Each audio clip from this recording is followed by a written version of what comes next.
The ink was still dark and glistening on the paper, the signature scrawled across the bottom in his familiar looping script, right next to mine from 3 months prior.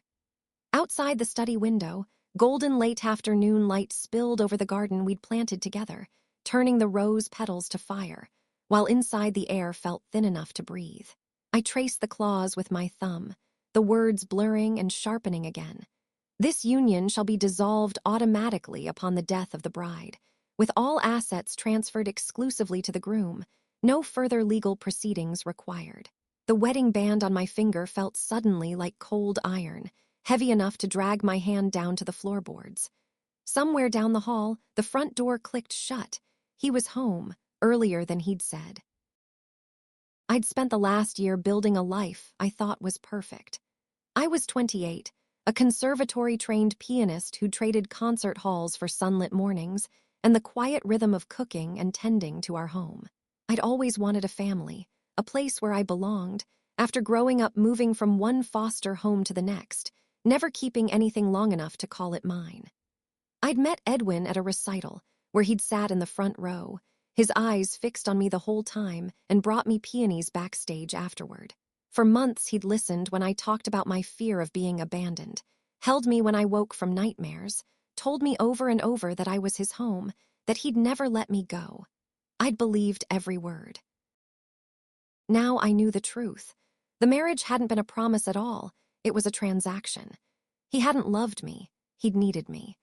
I'd found the contract tucked between the pages of his old law textbook when I'd gone to bring him tea, hidden so deep I'd never have seen it if the wind from the open window hadn't blown the pages apart. It wasn't just the dissolution clause that made my blood run cold. There were pages of fine print I hadn't finished reading yet, references to medical reports and insurance policies I'd never signed, dates that lined up exactly with the week we'd gotten engaged. He'd planned this before he'd even asked me to dinner the first time. I folded the paper carefully and slipped it back where I'd found it, smoothing the textbook cover so it looked untouched. My hands shook as I walked to the kitchen, pouring 2 glasses of water and setting them on the table. When Edwin walked in, smelling like rain and cedar, he smiled that soft, warm smile that used to make my chest ache. "Sorry I'm early," he said, leaning down to kiss my forehead. "Finished my meetings sooner than I expected." I nodded, forcing my lips to curve upward, and watched him sit across from me, rolling up his sleeves like he had all the time in the world. For the first time, I noticed how sharp his jaw looked, how his eyes never quite met mine when he talked about our future. That night, I waited until his breathing slowed into sleep before I slipped out of bed. I went back to the study, turning on the desk lamp so low it barely lit the paper, and read every word from start to finish. It was worse than I'd guessed. He'd taken out a multi-million-dollar life insurance policy on me 6 weeks before the wedding, listing himself as the sole beneficiary. The contract had been drafted by his oldest friend, Josh, who'd signed as a witness, and included a clause stating I'd been declared high risk for congenital heart failure by a specialist I'd never met. I pressed a hand to my own chest, feeling the steady, strong beat beneath my ribs. My doctor had cleared me of every possible condition twice in the last year. There was nothing wrong with me at all. Over the next week, I acted like nothing had changed. I made his favorite meals, laughed at his jokes, let him wrap his arm around me when we watched movies. But every time he said, "I love you," I felt a sharp twist in my stomach, like a knife turning slow. I started keeping a small notebook in my purse, writing down every inconsistency, the times he'd forgotten to introduce me to his family, the way he'd pushed me to sign document after document saying they were just standard marriage papers, the sudden interest he'd taken in my daily walks along the cliff path, the one spot where the guardrail was cracked and the drop was steep. I reached out to my oldest friend, Lenny, who was a forensic accountant. We'd grown up in the same foster home, and she was the only person I'd ever trusted completely. I met her at a quiet cafe one rainy afternoon, sliding copies of the contract and insurance papers across the table. She read them slowly, her face growing tighter with every page. "He's been planning this for years," she said, pushing her glasses up her nose. "This specialist, he's on the board of the same investment firm Edwin works for, The medical records are completely fabricated. And look at this. He's been slowly draining the small inheritance your parents left you, too, moving it into joint accounts, then shifting it to his personal holdings. I stared at the rain streaking down the window, feeling the last of my hope dissolve. Lenny helped me make a plan. We wouldn't go to the police yet. We didn't have enough evidence to prove he intended to hurt me, and Edwin was careful, too careful to leave a paper trail for violence. Instead, we'd give him exactly what he'd asked for, but let the consequences land on him instead. People like him don't care about hurting others, Lenny said, tapping the insurance policy. They only care about winning, so we take away the prize he's chasing and make him pay for every lie he's told. In the weeks that followed, Edwin grew more impatient. He started asking me to take longer walks along the cliff, to go swimming in the rough ocean water, to skip my annual checkup. "You're always so healthy," he'd say, brushing his thumb over my hand. "There's no need to waste time on doctors." I'd smile and agree, then go to the clinic anyway, asking my doctor to make copies of every note, every test result, every confirmation that my heart was perfectly strong. I also started recording our conversations on a hidden voice recorder Lenny had given me, catching the moments he slipped up and mentioned things he shouldn't have, details about the policy, comments about how unfortunate accidents happen all the time. One evening, he came home with 2 glasses of wine, handing one to me. "To us," he said, clinking his glass against mine. "To a long, happy life together." I swirled the wine in the glass, watching the dark liquid catch the light. "That sounds lovely," I said, setting it down on the table. "But first, I found something interesting in your old textbook today." His smile faltered for half a second, then returned, tighter this time. "What textbook?" "The one in your study," I said, leaning forward. "The one with the contract in it. The one that says I have to die for you to get everything you want." The silence stretched out, thick and heavy. The clock on the wall ticked loud enough to hear. Then Edwin laughed, short and sharp, tossing his head back. "Oh, you found that," he said, like I just stumbled on a silly prank. "It's just a draft, darling. A hypothetical case I was working on for a client. I never meant for you to see it." I pulled the folded copies from my pocket and laid them on the table between us. "Then why does it have both our signatures?" I said. "Why is my name on an insurance policy worth millions? Why is there a medical report saying I have heart failure when I've never been healthier?"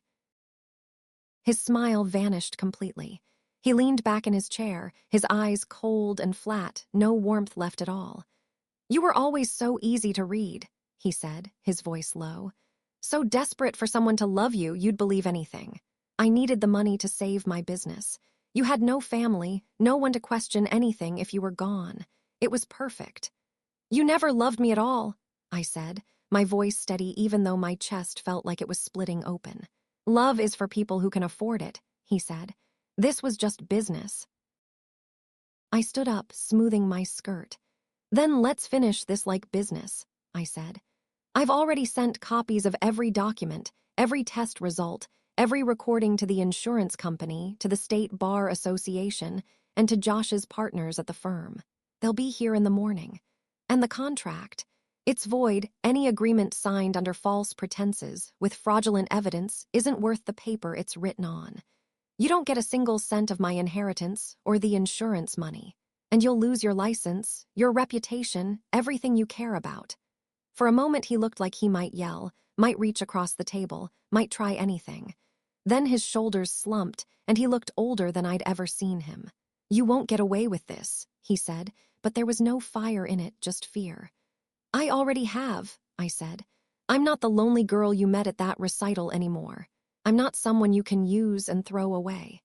If you've ever felt like someone only loved you for what you could give them, hit that like button. This story's for anyone who's ever had to fight to take back what's theirs." The next morning, the lawyers arrived just as I was packing my bags. Edwin sat at the kitchen table, staring at nothing, while they went through the papers.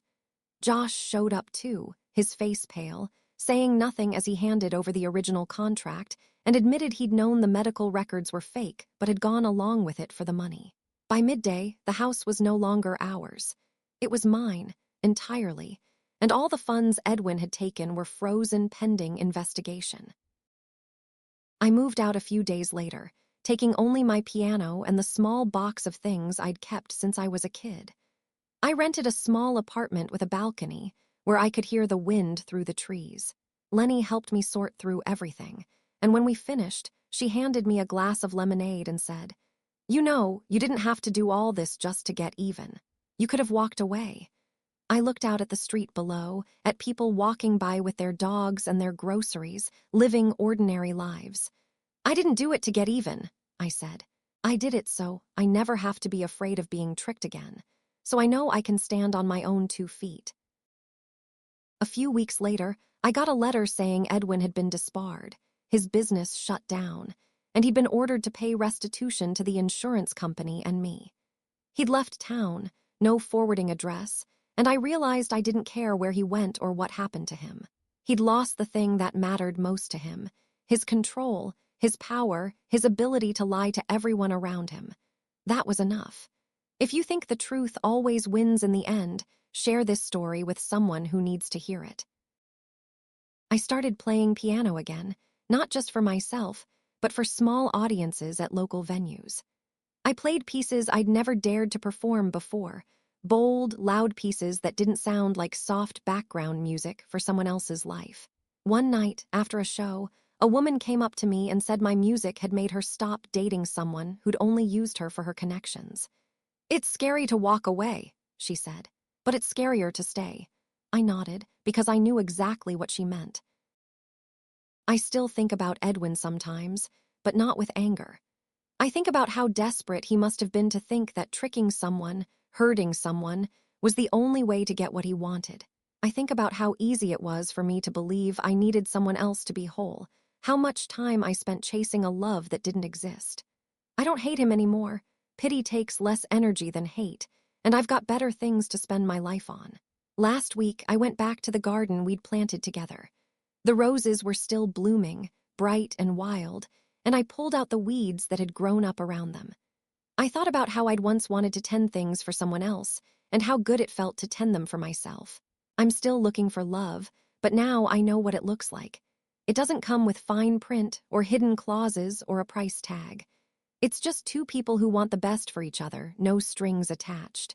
And if you're still waiting for someone to give you the love you deserve, hit subscribe, because you don't have to settle for less than real. I walked back to my car, the sun warm on my shoulders, and turned on the radio. A song I used to love came on, one I'd stopped listening to after Edwin left, and I sang along under my breath. I didn't know exactly what came next, but I knew I'd face it on my own terms, with my eyes wide open.